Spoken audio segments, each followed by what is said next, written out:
Hello అండి. ఈరోజు మనం పచ్చిపులుసు చేసుకుందాం. 1 టేబుల్ స్పూన్ ఆయిల్ వేసుకొని ఆవాలు, జీలకర్ర,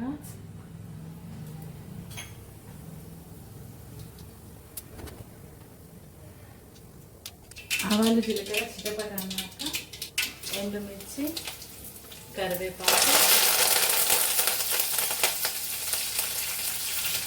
కొంచెం ఎల్లిపాయలు, ఒక 3-4,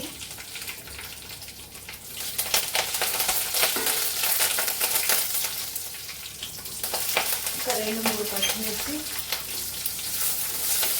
ఇది కొంచెం వేగినాక లైట్గా పసుపు, ధనియాలు, జీలకర్ర, మెంతి పొడి కలిపి వేసిన పౌడర్, 1 టీ స్పూన్ సాల్ట్, లైట్గా షుగర్,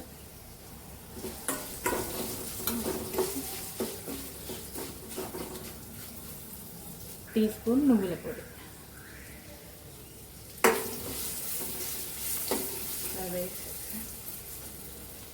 నేను ఈ నిమ్మకాయ సైజ్ అంతా చింతపండు పులుసు తీసి పెట్టుకున్నా అండి. ఈ పులుసుని దీంట్లో వేసేసుకోవాలండి.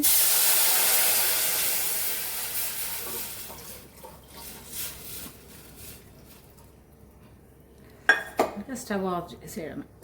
ఒక పెద్ద ఆనియన్ కట్ చేసి వేసుకోవాలి, లైట్గా కొత్తిమీర.